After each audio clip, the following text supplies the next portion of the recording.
Let's get this sports podcast party started, all right?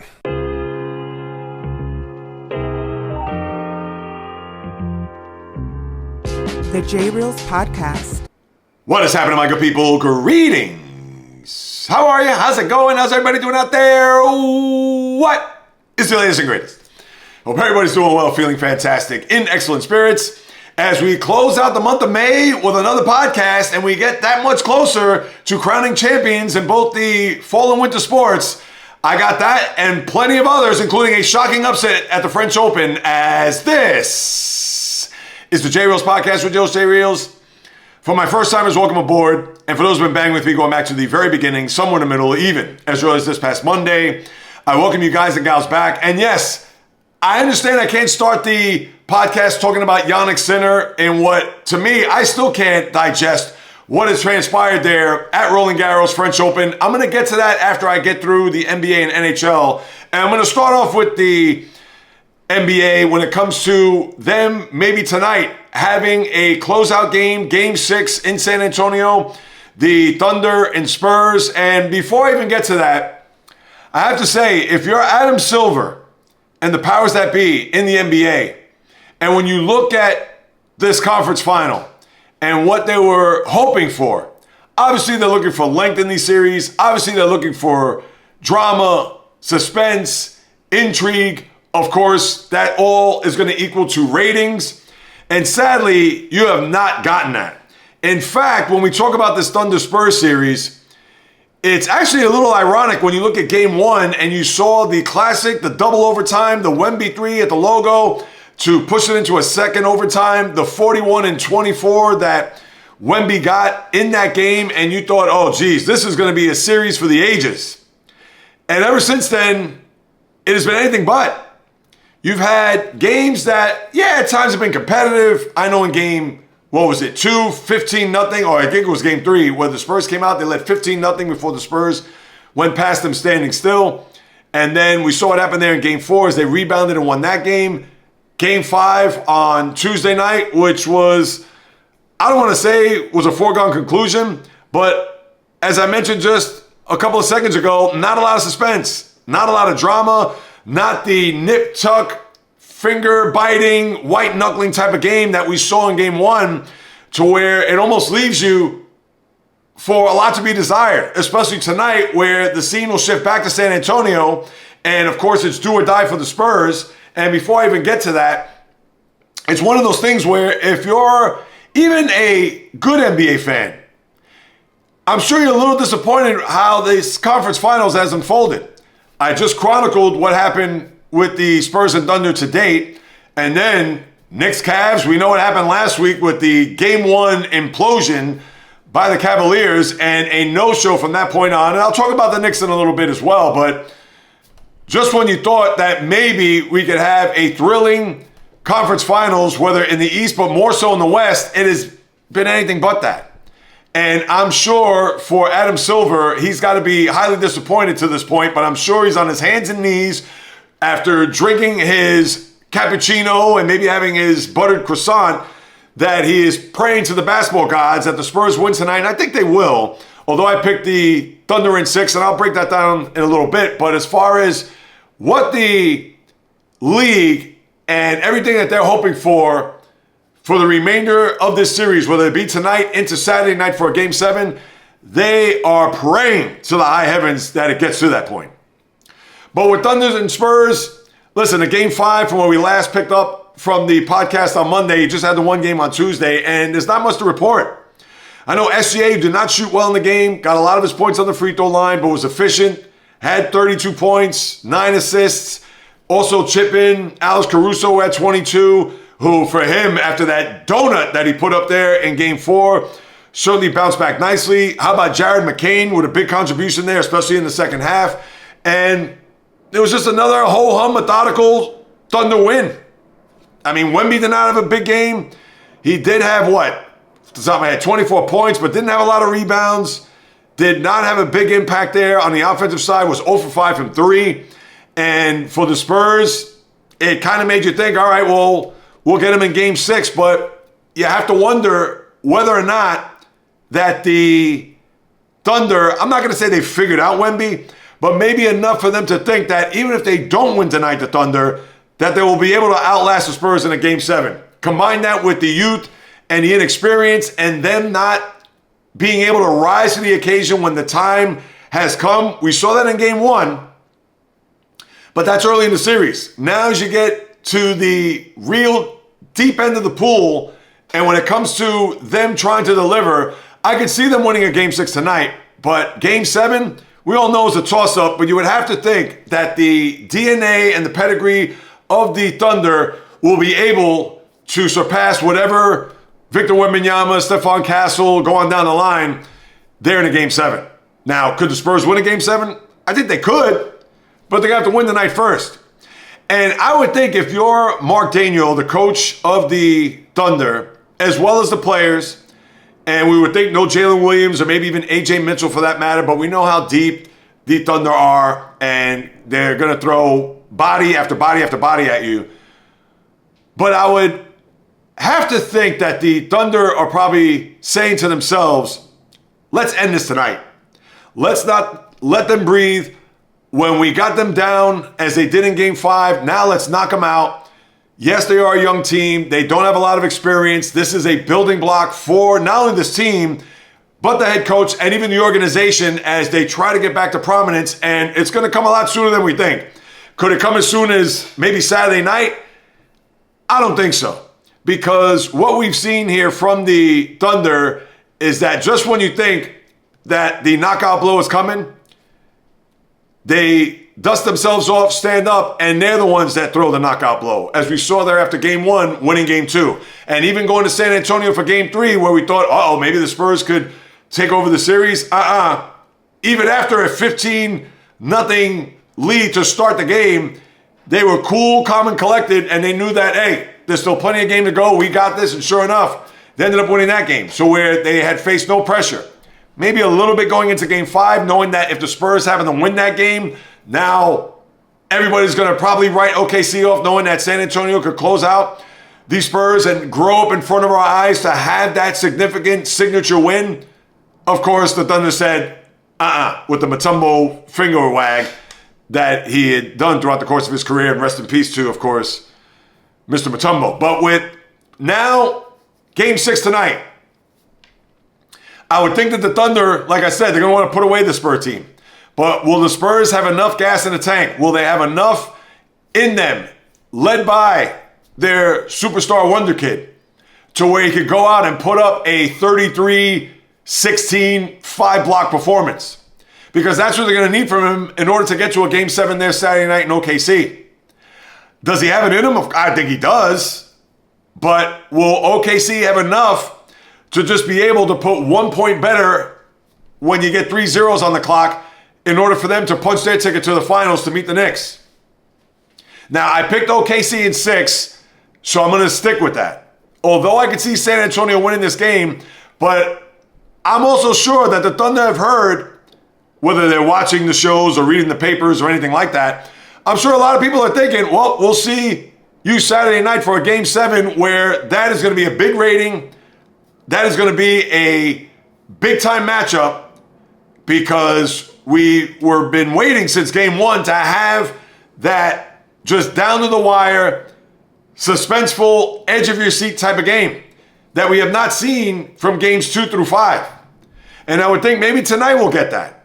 But I could also see the Spurs winning a 117-109 type game where the lead or them being in front throughout the game was never in doubt.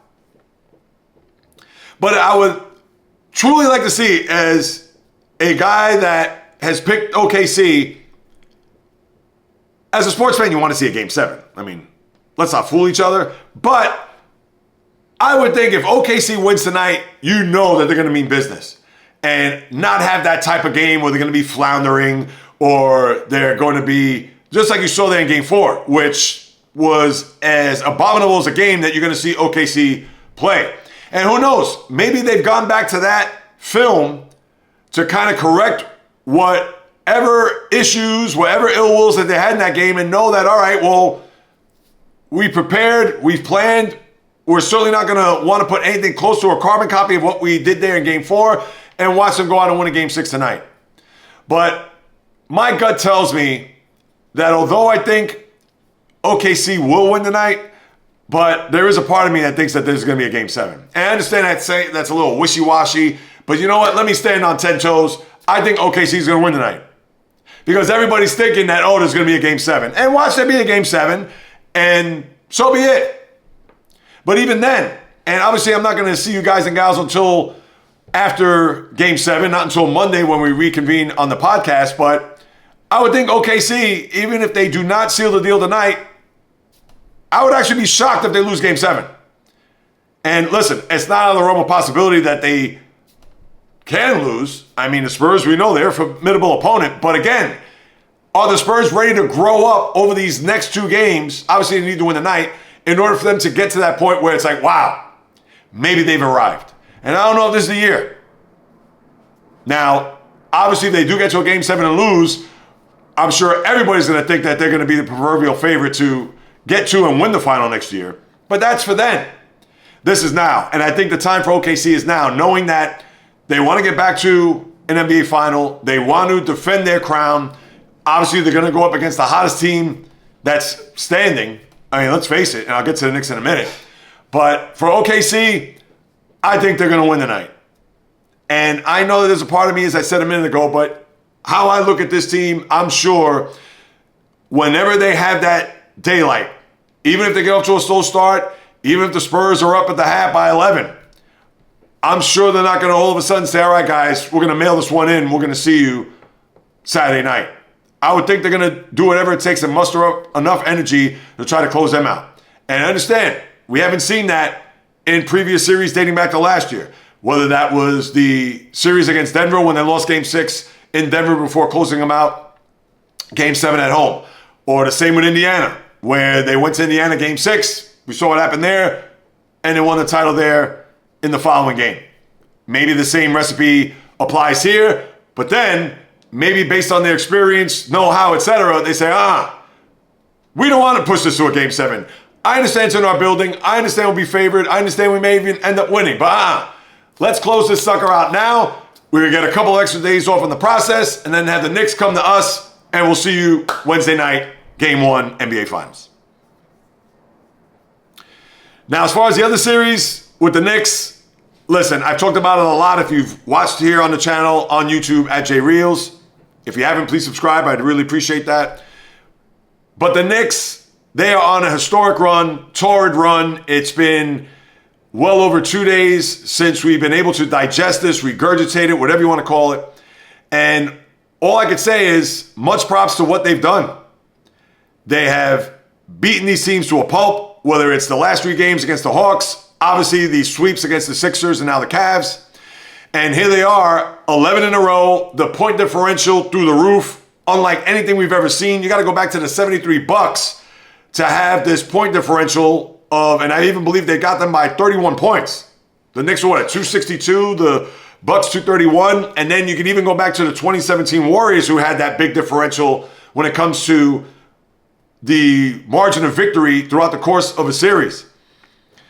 But even with all that being said, and all the bouquets and all the bows that they most definitively deserve, now gets to a point where we have to really look from within to see not only who they've beaten and how they got there, but what lies ahead. Because yes, we could extol all of the praise and the virtues of what they've done to this point, that if one night it's Jalen Brunson, the next night it's Mikal Bridges, the night after that it's Landry Shamet, who now is looking like Ray Allen, Deuce McBride, the whole team. And how they've beaten these teams, especially in elimination games, whether it's Atlanta by 51, the Sixers by 30, which was more than that. They certainly put the pedal off the metal, but they still won by 30. And then 37 the other night in Game 4 against the Cavs. And yes, every Knicks fan should be over the moon, high in the sky, cloud nine, whatever you want to call it. But let's face it, they faced a 6 seed in the Hawks, a young team at that, a 7 seed in the Sixers who won their final against the Celtics, let's call it as we see it, and obviously missed Joel Embiid in one game, I believe it was game 2, and you know he's not going to last for a series, let alone 3 or 4 games, as a 7th seed. And then the Cavs, who, yeah, maybe it's more of an indictment on the Pistons that they couldn't win a game 5 in their building or even a game 7 where they got annihilated. And kudos to the Cavs for winning those games. But they're a 4 seed. And yes, people could say, oh, well, the Celtics had an easy ride to the title, which they did. Or Denver 3 years before, or the year before that, 3 years ago, this time, where they beaten nothing but lower seeds, including the Heat, who are an 8th seed, if you recall. And then even last year, when you look at what the Thunder did in beating the 8th seed, the 4th seed, and the 6th seed, as well as the 6th seed in the Indiana Pacers. And I get it. Sometimes that's the road you face. Those are the teams you play. You can't do anything about it. And that's why I give kudos. But remember all those seeds, 4, 7, 6, or I should say 4, 7, and 6. I got my numbers all screwed up, but you know where I'm coming from. But now, if OKC wins, whether tonight or Saturday, they're not facing any more lower seeds. They're not facing a 6th-seeded Indiana the way OKC did last year, or a 5th-seeded Dallas Maverick team where the Celtics faced 2 years ago, or the 8th-seeded Heat that the Denver Nuggets faced 3 years ago. They're going to face not only the top-ranked seed, but a defending champ and the 2-time defending MVP of the league. So how do you think that's going to fare if you're a Knicks fan? And that's why these Knicks fans have just been out of their gourd. And I get it. You can be ecstatic. I can't believe it. First time in 27 years we've gone to a final. We've beaten these teams to a pulp. All those things are true. All those things are facts, etc. But those teams that they faced were the kiddie pool. Now, if it is OKC, and to a lesser degree San Antonio, which I'm sure the Knicks fan there have their fingers crossed, hoping that San Antonio could pull out these next 2 games and play 10 overtimes and win that, and then I get it. But even if it is the Spurs and they're a 2 seed, they're going into the deep end of the ocean. Forget about the kiddie pool. So you got to keep that in mind, Knicks fans. But it's looking like it's going to be OKC. And if it is, that's not to say you can't beat them. You certainly have a chance, and you've certainly been as charred as anybody. And we have plenty of time to break it down. Once we get to Monday's podcast, I'll do a little NBA Finals preview. No need to get into that now. Oh, if they play the Spurs or if they play the Thunder. Once we get it official, then we'll massage and really go in the weeds on what that series is going to mean, especially to the fans here in New York. But as just crazed and confident and maybe even arrogant and overconfident for that matter that you are with this Knicks team, you got to temper it a little bit, people. Just a little. Because the next team you're going to face aren't the Hawks, Sixers, or Cavaliers combined to OKC or San Antonio. And you got to keep that in mind. So we got plenty of time to hash it, talk about it, etc. And looking forward to it. It's a series that obviously the Knicks fans been waiting forever. And now they're going to get this shot. But one more time, it's going to be against a much stiffer opponent than the ones that they faced here. And as I was talking about watching Game 4 the other night, with all the threes that they made and the points that they've scored and the sweeps, whatever, there was a part of me that thought that maybe they should lose before they get to the finals, only because they could get it out of their system. What are they going to do? They're going to run the table? They're just going to go in there and win 15 in a row? I'm sure the Knicks fans that are thinking that right now, so they could be the greatest team that the postseason has ever seen in the NBA Finals, and certainly in the NBA playoffs for that matter. But you can only hope that they could save some of those points, save some of that ammunition for the finals, because here it is. They're going to have another 9-day layoff, similar to that they got before the previous round. But that 9-day layoff, I got news for you. If they're down by 22 in San Antonio or OKC, just like they were behind Cleveland in the conference final, I could 99.999999 say that there is absolutely no way they're coming back from that deficit. And mind you, That game against Cleveland was in their building. This time around, they got to do it on the road. So take that for what it's worth, and we'll talk more about that when we get to Monday and that podcast. So that's what you have with the NBA. There isn't anything else to really unpack, discuss, yada, yada, yada. Yeah, that's what we got there. Now, let me lace up the skates as I get to the NHL. And this is going to be rather brief too, but the big story here is what we saw there as far as a demolition of the top-ranked, top-seeded, President's Trophy winning Colorado Avalanche. And listen, we got to give Vegas all the credit in the world. Vegas, who has had a great run here, beating Utah in 6, competitive. And Anaheim, which was 2-2 after 4, and they got the next 2 games to win the conference semis. And then here, I mean, I don't even know what to say. When you look back at game number 2, where they had that 3-0 lead, and then they went past them, they scored those 3 goals, and they go ahead and win a game number 3, or was it game 2 that was? No, that was game 2. Game 2 was 1-0, and we talked about that on Monday, and even game 3 for that matter. But if there was ever, maybe not a turning point, but there was ever a key moment in that series when Colorado went up 3-0 in game 3, and then they gave it all back. I know Nathan McKinnon got hurt, tried to gut it out there in the third period of game 3. Obviously was ineffective. Thomas Hertl gets that goal to snap the 3-3 tie in the third period. They tack on the empty netter. They're up 3-0, and you're thinking to yourself, oh, geez, can they actually sweep this series against Colorado? 122 points in the regular season. They were 8-1 heading into that series. Their only blemish was that game 4 loss against the Wild. And then even, speaking of Wild, they had their own comeback. They were down 3-0 in their building in a game 5, and they came roaring back to win 4-3. And it's funny how the tables turned, where they had a 3-0 lead against the Golden Knights, and they turned them around and beat them in a game number 3. And as it was game 4, Mark Stone, who came back from injury, got the goal there in that comeback in game 3, gets the first goal here in game 4. And then Carter Hart, who played phenomenally throughout this series, and even though you had a scenario where the head coach Jared Bednar of the Avalanche decided to pull Scott Wedgwood, he brings in Mackenzie Blackwood, and you knew that was going to be a disaster. I get it that you're just trying to do anything to shake up the lineup. Cale Makar, as we all know, the great defenseman of the Avalanche, who missed the first 2 games, came back in game 3, was there for game 4. McKinnon, who was compromised but gutted it out, which makes you think how tough the hockey player is, where you got guys. And listen, I understand not to knock Jalen Williams by any stretch, but he has his hamstring injury, and I know he's had it dating back to the regular season.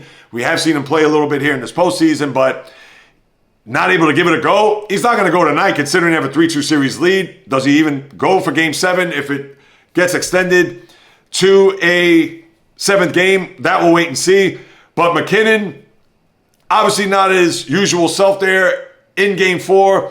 They get the second goal. And it was a bad goal that Blackwood gave up there, where the Golden Knights now took a 2-goal lead. It was 1-0, then it was 2-0 based on that tip-in.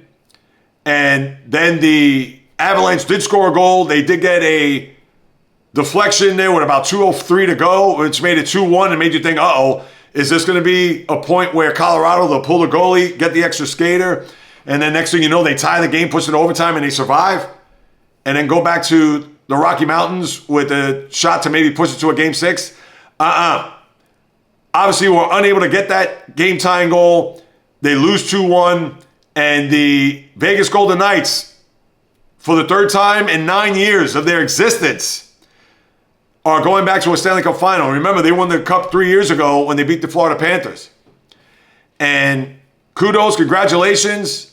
And that's become a pretty, I don't want to say a big hockey town, but because that is the one sport that Vegas could call their own. The Raiders aren't Vegas' team. And soon to be the Athletics, that's not Vegas' team. The Golden Knights, that's Vegas' team. So I know everybody is just up in arms, ecstatic, ready for another Cup Final. Amazing to think it's their 3rd one in 9 years. And when you think about some of the teams that haven't won a Stanley Cup or even been to a Stanley Cup in forever, a la the Toronto Maple Leafs. That's one in particular. So now you have a situation where Vegas, flying high, and the Avalanche, what do you say? It's the 13th year in a row that the President's Trophy winner not only has not won a cup, they haven't even been to a Stanley Cup Final. You got to go back to the 2013 Blackhawks, who were the last team to do that. And if you're the Avalanche, the front office, the head coach, etc., what do you say? Even Jared Bednar, the coach, he came out and said we ran into a buzzsaw. And that's what they were. This is a team that is a high-scoring, high-octane offense. And how many goals did they score in the 4 games? You can count them on 2 hands. 7. Listen, all you do is tip your cap. You were beat. And that's the beauty about the NHL playoffs. Because you can be a 1 seed, you can be dominant, you can have this big-time regular season, and even to date, as I mentioned a little while ago, a big-time postseason. Sweeping the first round over LA, beating the Wild in 5, and then now they're already planning their vacation trips to Cancun, Bora Bora, you name it. NBA, you don't see that. Well, I guess you kind of saw it this year with the Pistons as a 1 seed out and the Celtics 2 seed. But generally, that's not the case. Usually those teams that the cream rises to the top, those teams are usually there at the end. And baseball is the same way. Dodgers, they won 111 games a few years ago, and they got swept by the Diamondbacks, of all teams. But the NHL, if you have a hot goalie or a team that, for whatever the reason's riding high, you can be picked off. And Colorado, listen, I think for them, they need a Stanley Cup winning goalie or at least a championship flavor type goalie. I get it that you're not going to be able to pluck a guy who's won a cup off of another team and you're going to put him on your roster. But if I'm the Avalanche, similar to Edmonton, why hadn't Edmonton won the cup the last 2 years? Could you put it all on Stuart Skinner or Calvin Pickard or guys like that? No, but you need to have a guy that is a top flight goalie that's going to deliver a game or two where he's going to have to stand on his head. And yeah, even a solid defense. And we know that the Edmonton Oilers defense, nobody's going to confuse them with the Oilers of the 80s. With Lee Fogelin and Charlie Huddy and Kevin Lowe. Those are stay-at-home defense type guys. Yes, they had Paul Coffey, and he was a guy that obviously would skate circles around anybody.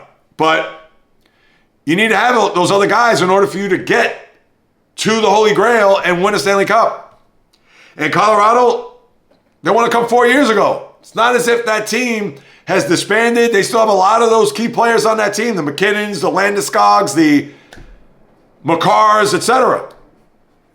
But this just wasn't a year.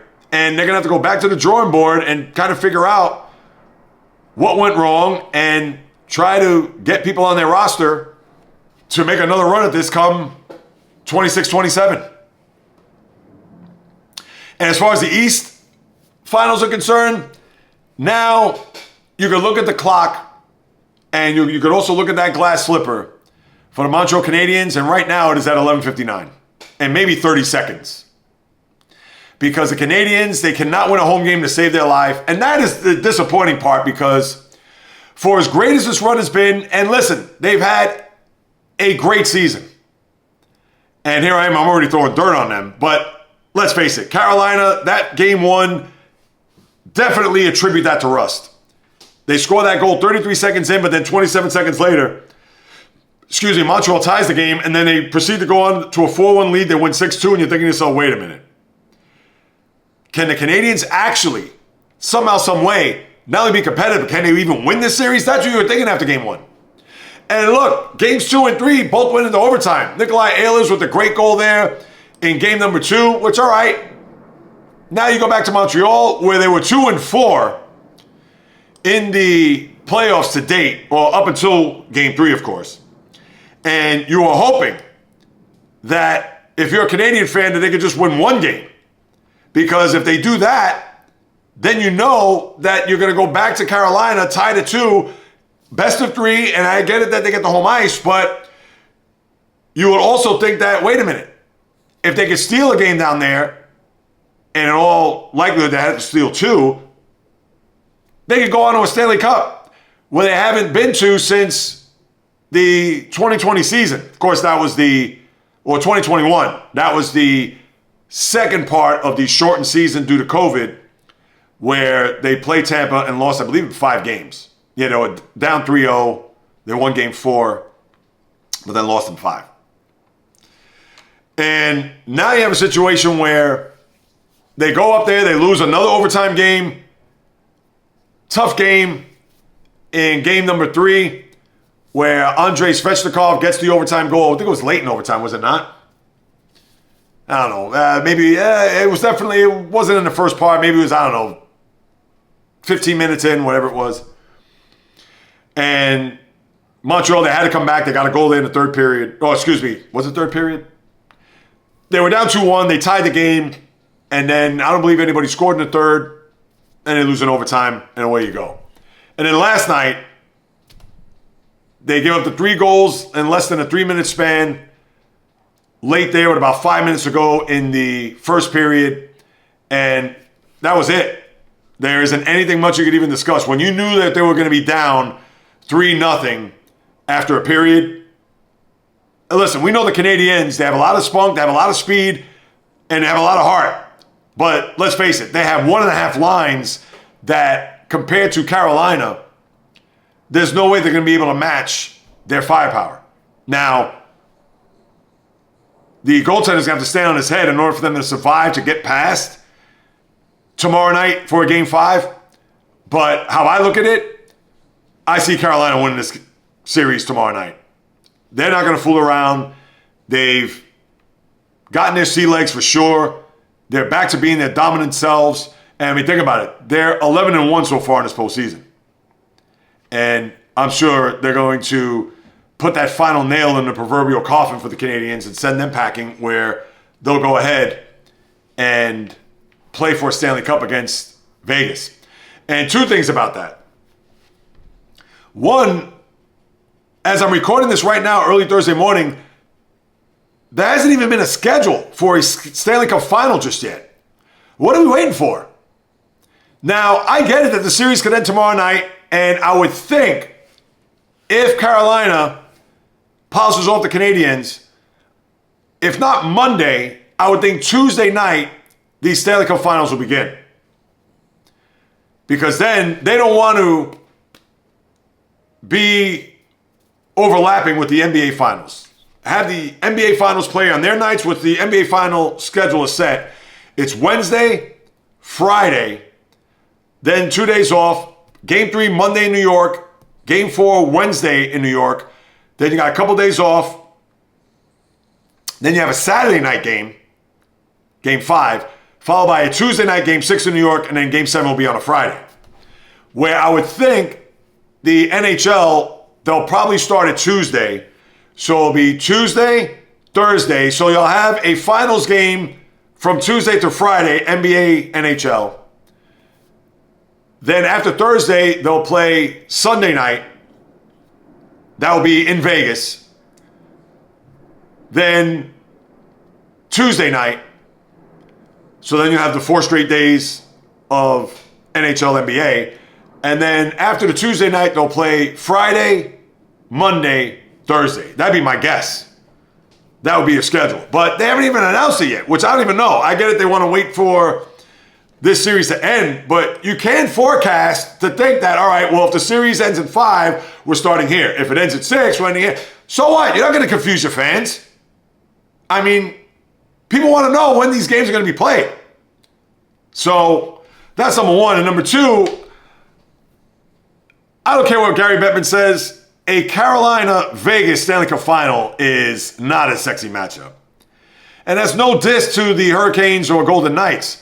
Now, the good thing about the Golden Knights, at least they've been there in the last 10 years. As I mentioned, 3 of the last 9. And they won a cup just 3 years ago. So as far as the sports fan out there, it's part of the consciousness. They know that, oh, wait, Vegas, yeah, they've been there. All right, great. Carolina, they haven't been in a cup since they last won 20 years ago. 2006 when they beat Edmonton. So I'm sure if you put truth serum in Gary Bettman, he'd want the Canadiens to win these next 3 games, to have an original 16 there, but that's not going to happen. That would be an absolute shocker if the Canadians have that comeback. And shocker is going to be a key word here in the next few minutes, so just hang your hat on that for a second. But listen, that's going to be the matchup. That's what we have to deal with. And Carolina will have the home ice because they had the best record in the East. So you'll have Vegas playing Carolina. And I'm not going to forecast or preview that. We'll wait till Monday's podcast once everything's said and done. And we'll talk about both of those series when we get to the beginning of next week, which will be the 1st of June. A new month, new week, new day, new podcast will come at you during that time. All right, now let me turn my attention, because speaking of shocking, I got to get into this. I'll talk about the baseball next. But about an hour and change ago, you've had a stunning development.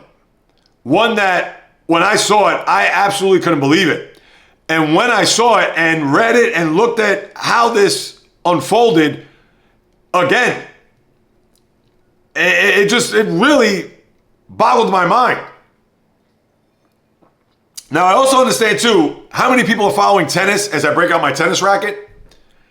Not a lot. And for those who are watching or listening to the podcast, I appreciate you hanging with me here for these few minutes, because if you don't know who the name Jannik Sinner is, and of course I've talked about him dating back years now, and if you've listened to me last year, the epic match he had with Alcaraz at the French, we know what happened at Wimbledon, and of course at the US Open last year, how they've just battled those last three tournaments and look like they're going to take over tennis for years to come. Now, no Alcaraz with his wrist injury here at the French and for Wimbledon, which that puts a crimp on it, which now leads to this just absolute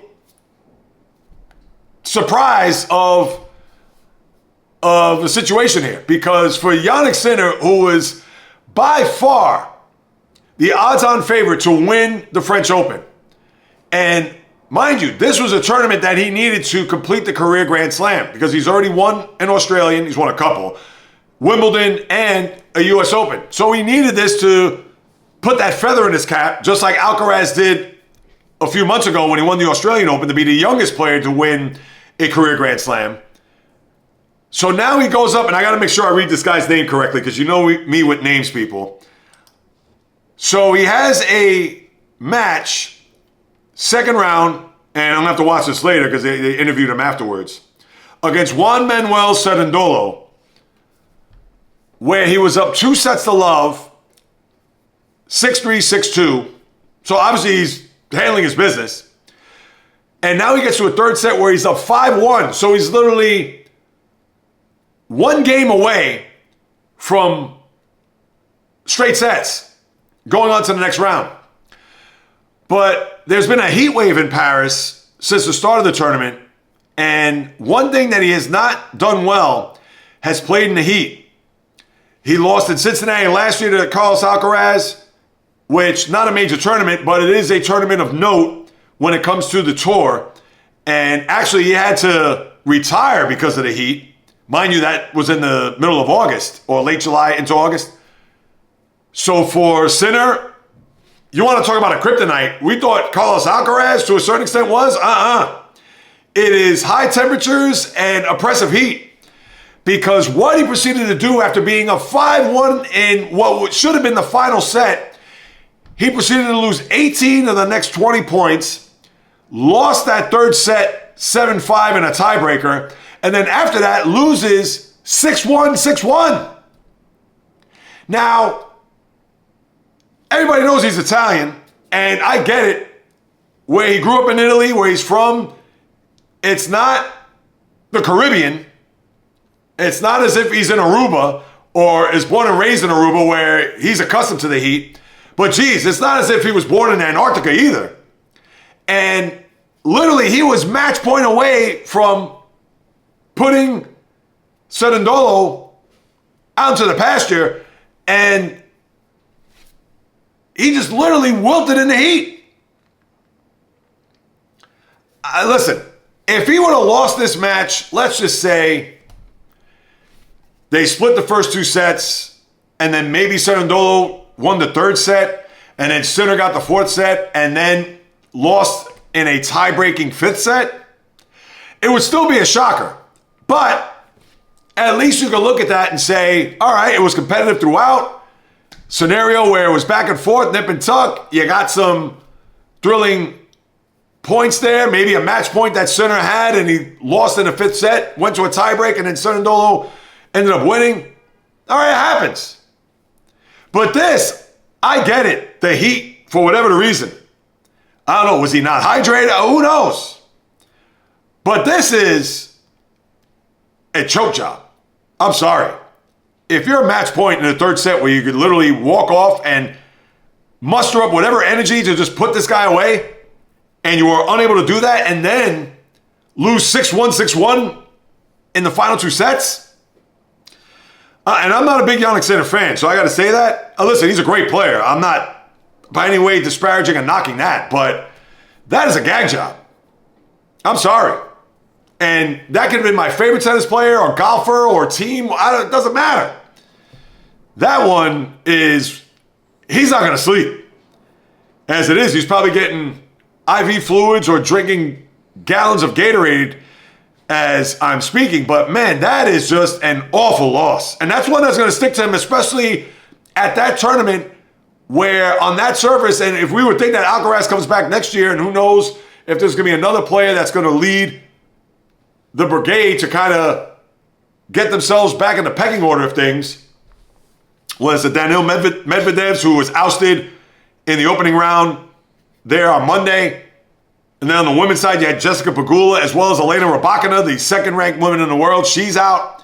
So you have two big women's tennis players out there. But Sinner not only takes the cake, but he takes the milk, he takes the coffee, he takes the cream, he takes everything. You're not going to have a bigger upset than this one.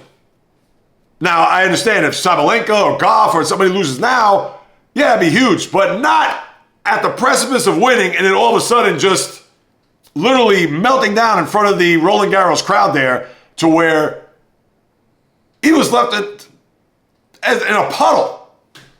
Whether of sweat, whether of nerves, I don't know. Man, that is just, again, I cannot get over how stunning that loss was. And that's one he's going to have to overcome next year, the year after that, until he wins one, because that is inexcusable. Again, one more time, if the match would have gone nip and tuck back and forth, Sinner wins the first set, then Cerundolo wins the second, back, whatever, all right, and he loses the fifth set, and let's say even if he lost 6-1 in the fifth set and he just, again, ran out of gas, the Heat got to him, all right, but it was almost as if at 5-1, the gas was already out of the tank at that point. Because whatever he had left, he barely survived. He got served. I bet you I could have went up against him and maybe would have won maybe not a set, but I would have won a game. That's how bad Sinner performed here. And I got to admit, I wasn't watching it because I'm thinking, Sinner's going to win. I looked and said, oh, he's up 2 sets, fine. Then I see it pop up, breaking news. What? No way. How did this happen? Crazy. So that's what you got with the tennis. And look, you haven't even gotten to the weekend just yet, which we will. And obviously recap anything that's going on the channel, on YouTube. You'll get any shorts for shocking developments or updates, whatever. Definitely stay locked in on the channel for that. Now, I can turn my attention to baseball, where there's a couple things I could discuss. Do I even need to get to the Mets? Do I have to start off there? Yeah, I talked about them on Mondays, you know, and I get it. They're a recurring theme. That's a team that I love, and who knows? We may not even have to talk about the Mets any further, even though they won yesterday, but they got embarrassed by the Reds in the first 2 games to the point where Monday, down 7-0, Marcus Semien hits a meaningless home run, and I know they have that celebration with the construction hat and the reflective vest, and I get it's a thing. They're going to do that, whether they're up 7-0 or down 7-0. Can we please retire that? I get it. You've hit the skids here after that homestand where you won 5 of 6. You had that dramatic win against the Yankees 10 days ago, 11 days ago. You beat the Nationals in the first of that 7-game road trip to the nation's capital, and then 3 in Miami, 4 in D.C. Then I even said last Monday, is there any way, is it asking too much to go 5-2? And I had a feeling it was. All right, well, hopefully 4-3. You split in Washington, win 2 out of 3 in Miami. We know what happened after that. No need to rehash that, but they come home. They get embarrassed on Memorial Day. Then Tuesday night, you had a scenario where David Peterson didn't back up the catcher on a play at the plate, where Ron Darling is coming out saying that, I don't know if he had brain lock, I don't know what's going on, but that is inexcusable. That's the coaching staff, that's the manager. They got to call him out on that. And what'd you hear in the postgame with Mendoza? He said that, I haven't talked to him about it, but I will. You mean to tell me that when that play happened, as the top of that inning ended, and Peterson came off the mound and is walking in the dugout, you mean to tell me that Mendoza didn't take a moment to say, son, you got to back up your catcher. What are you doing? I don't care if you're got off the field issues, you got stuff that's buried in your chest, your mind's not there, you're physically here, but emotionally, mentally, spiritually, you're not here. You still got to back up that play. How did he not talk to him about that? I mean, is he looking to get fired? As it is, I'm surprised he hadn't gotten fired and actually boarded the flight from Miami coming back to New York. I mean, I'm sorry. I kind of hate to say it this way, but heads have to roll at this point. And here it is. A day off today. They have the Marlins coming in this weekend. So, hey, you want some payback? Met players? How about it? The only guy hitting is Juan Soto. God bless him. And I know all the jokes about him. I want to be on the Mets because their future's brighter than the Yankees. That's all nonsense. I mean, please. But here it is, a day off. And if you take a look at 2 years ago, roughly around this time, not to the date, but around this time when they got swept by the Dodgers after that Memorial Day, Monday, Tuesday, Wednesday, and Arizona came in for 4, and the Mets were 10 games under, ended up being 11 games under at 24-35, as I chronicled a zillion times. Well, right now they're 23-33. There's no Jose Iglesias on this team. There's no Grimace on this team. There's no OMG, none of that. So will they have to manufacture something? Maybe they get Ronald McDonald to come out there to throw out the first pitch. I don't know. But this team is a shell of that team. And I'm not expecting a carbon copy of what we've seen 2 years ago, considering they're pretty much at the exact point where they are now. Just 760 days ago. But I don't see any Met magic. I don't expect any Met magic. I'm not going to forecast any Met magic. In fact, somebody's got to go. If that is Mendoza at this point, so be it. We know how I feel about David Stearns. Not going to go down that road. Bat signal for Theo Epstein. Where are you? But one thing I will say, that if Mendoza does go, and I get it that you could have an empty ballpark in late July, August, September, especially if they continue going deeper into this abyss, and they will start selling off players, at least so you think. And the players, who's going to take Marcus Semien? Nobody's going to take him. But you figure players that are veterans that need to go. This team, no one's coming to save them. This team is going to be a complete afterthought. And if they do fire the manager, to me, not the only guy, because I have other guys in mind that I like that would be unpopular, which I won't get into. But the only guy the Mets should hire at this point to be their manager is a guy that they're going to actually retire his number later this summer. That being Carlos Beltran. At this point, why not? The sign stealing scandal is a thing of the past. I get it. It's a Metsian type of move, whatever. But who else do you want? Who else do you want to manage this team? You're going to bring a retread in here? We're going to ask Terry Collins to come back? Who do you have, Met fans? I'm looking at you. Who would you want to have as manager of this team? No, I want to hear, they should bring Buck back. No, that's not happening. Please, they let Buck out of here once David Stearns got the job. And, I believe they let Billy Epler do it. Stearns didn't even go up there before Epler was let go. So, I don't want to, let's just cut right to the chase. Bring Beltran back.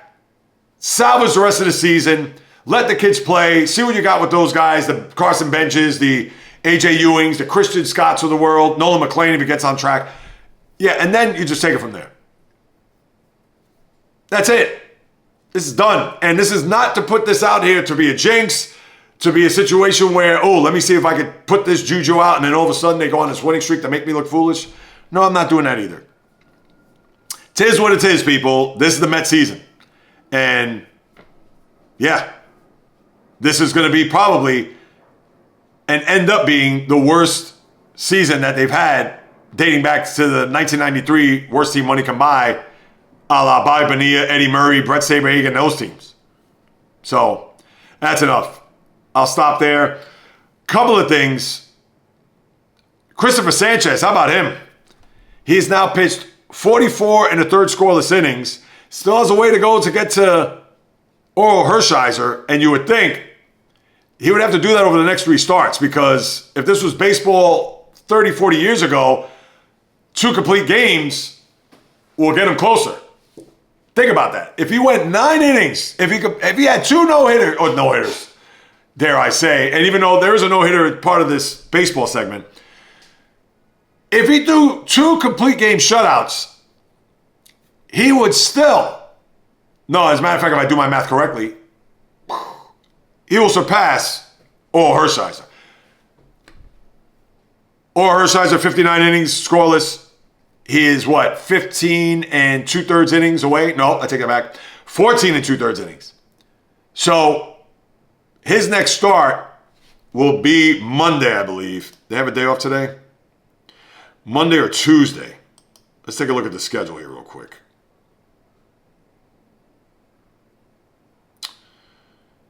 The schedule for the Phillies next week is as follows. They're in LA this week. Well, he pitched in San Diego yesterday, so that's not going to happen. So after the Dodger series, they'll face San Diego again. And he's not scheduled to pitch until Thursday because they have a day off Monday. So they have a day off today, day off Monday. So he won't pitch until next Wednesday. So he'll actually have a full week off before he pitches against the Padres. And then that may not be a good thing because the Padres, he faced them yesterday and obviously won the game. I believe he pitched, 6 innings? If I pull up the box score real quick. 7 innings. Seeing him for a second time, although it's in his ballpark, may not be a good thing because watch, first inning, they put up a 2 spot. So keep that in mind as Sanchez tries to extend that scoreless inning streak, currently at 44 and a third. Great job by him. And then, speaking of no-hitters, you had the Astros with a combined no-hitter over the Rangers there on Monday. And listen, it's not anything to write home about. I get a no-hitter's a no-hitter, but when you have a combined no-hitter, it doesn't have the same feel. Not really as sexy as it would be than having one pitcher go out 9 innings and get the no-hitter the old-fashioned conventional way. But kudos to them. They were able to no-hit. And remember, they had that combined no-hitter in the World Series against the aforementioned Phillies in 2022 when they were down 2-1 in that World Series. And again, that's a World Series where Christian Javier and I believe 2 or 3 other relievers did so. But in a regular season game, yeah, I bring it up only because it is a no-hitter, but it doesn't go down in the annals of a lot of the no-hitters that we've seen over the years. And in fact, that was actually the first no-hitter that baseball had seen since 2024 when Blake Snell last did it. So, funny enough, when we talk about no-hitters and you think that they're a little bit more often, and sometimes there was that one year, I believe, when was it? Maybe 22 or 23, where we had about 6 or 7 no-hitters before we got to July. And people are thinking, wait a minute, what's going on here? Is this a thing where the batters are awful, or are they just swinging from their heels? Who knows? But look at that. We hadn't seen, I think Blake Snell threw that no-hitter. It was actually late, maybe July or August of 24. So, long time between no-nos, despite the fact that this one was a combined effort. But you got that going on if you do care. And as far as the sport goes,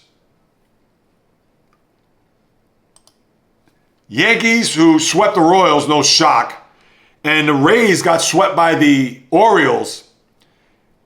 And remember, A's lost that last game at Yankee Stadium on Sunday. So now with the Yankees winning 4 in a row and the Rays losers of 4 in a row, they've actually gained 4 games in the standings. Now they're 3 in the loss because the Rays have 3 games at hand. But those 3 losses are the reason why that the Rays are still in first place. Rays 34-19, Yankees 34-22. As now the Rays, I believe they play... No, Toronto plays in Baltimore now. 4-game series. I'll take a look at the schedule in a moment. But the Yankees with a day off, they'll go to Sacramento to play the Athletics over the weekend. And the Guardians have played well. Guardians 2 in the loss over the White Sox with 3.5 ahead. Mariners have now taken over first place with what they've done recently, and by a half game over the Mariners. Now they swept the Athletics in Sacramento, so that could be a good sign for the Yankees as they beat up on these bad teams. And I know that the Athletics, yeah, they've been in first place, but come on, they're an average team as you could, based on their record.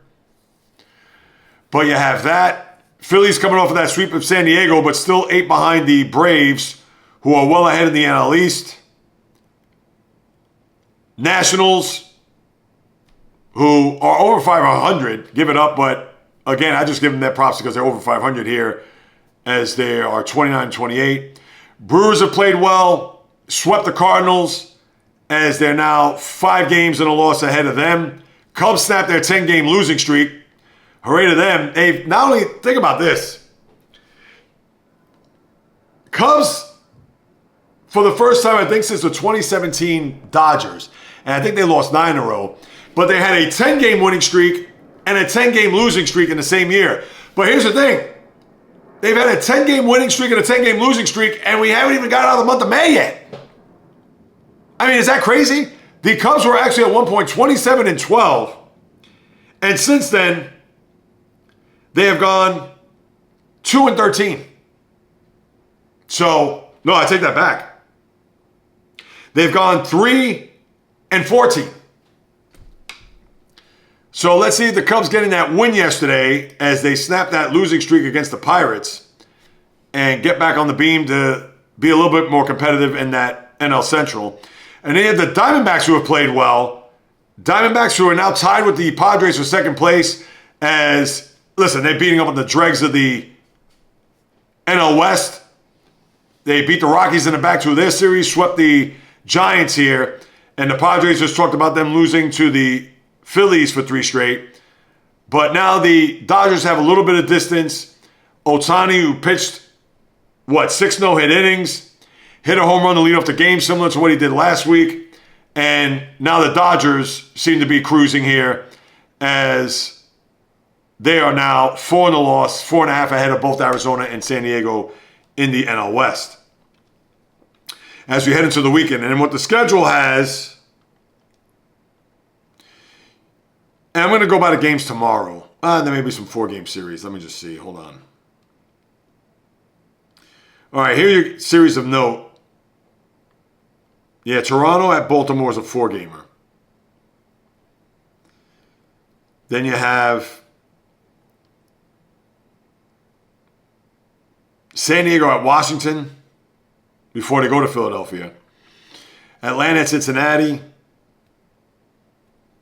The Angels at Tampa. Boston at Cleveland. Detroit, Chicago, Kansas City, Texas. Milwaukee at Houston. Chicago at St. Louis. That's a good series. Arizona at Seattle. Philly at the Dodgers. There's your epic series. You have some good series this weekend. Phillies, Dodgers. As I did mention that a few minutes ago. Before they come home, day off, and then they play the Padres. But Phillies, Dodgers. Chicago, St. Louis, pretty good. 5-star matchup for Phillies, Dodgers. That goes without saying. 3.5, 4 for Chicago, St. Louis. I know it's a rivalry, but Atlanta, Cincinnati, not bad. Not great, but not bad. Yeah, that's it. Arizona, Seattle, not great, but not bad. So that is your baseball here for the weekend as we close out the month of May when it comes to what's happening on the diamond. That'll do it, my good people. Another episode just about in the books. Nothing more, nothing less. You got a scenario where I know you got OTAs with the NFL, but nothing to discuss there. We'll have the final leg of the Triple Crown next week with horse racing, which obviously has not much to unpack in that regard. And that's what I got with sports. Pretty soon, that Sports Dead Zone Part 2 is going to come, but we still got some time to go between now and then. But thank you so much for carving out precious time out of your day to listen to what it is I have to say about what goes on in the toy department of life called sports. And if you haven't done so, one more time, people, please subscribe to the YouTube channel at JReels. If you like to listen to your podcast or even view them on Spotify, you could do so. Throw me a few stars, write a review. Apple Spotify or Apple Podcast, Spotify Podcast as well. That'll increase the visibility of this podcast as well as the channel if you subscribe there with all the others that are out there, and especially on YouTube, because you got a lot of those channels that are just clickbait, rage bait. They don't talk about all the sports, people. You know I do. So this is your one-stop shopping for everything that's happening in sports. So one more time, subscribe, rate, review, throw me a few stars, write a review. I'd greatly appreciate it. And if you want to hit me up with any questions, comments, or suggestions, you could do so at the following: TikTok, Instagram, Facebook, the JReels Podcast, or on Instagram, just JReels. Twitter, JReels1, just a number. Twitch, JReels1, just a number. Well, the old-fashioned way, the JReels Podcast at gmail.com. I'll be more than happy to follow up with you guys and gals, because whether you do or do not know, this is what I love to do, people. In the blood, in the DNA, as I like to say, talking sports is birth. Because where else are you going to get all these sports in one podcast, a little bit over an hour? Not only that, where else are you going to get true, passionate sports talk? None of this clickbait, rage bait, like, oh, the Knicks are doing this by luck, or oh, the Vegas Golden Knights are going to sweep the Carolina Hurricanes, or oh, the Mets are going to win the World Series. No. You're not going to get that here. You're going to get true, passionate sports talk without the clickbait, rage bait fluff. I can promise you that. Because as long as I sit in front of this camera and microphone, I promise I'll deliver nothing but passion, fire, energy, fury, my thoughts, opinions, critiques, praise, analysis, feelings on anything and everything that happens on the world of the diamond, ice, gridiron, hardwood, golf course, racetrack, tennis court, boxing ring, octagon, you name it. From my lips to your ears, from our heart to your soul, from where I am to wherever you are, the JReels Podcast always comes correct, direct, and in full effect. From the South Bronx, the South Beach, the South Central, the South Pacific, and all points beyond. Peace, love, and God bless everybody. And until next time on the JReels Podcast, on the flip, baby.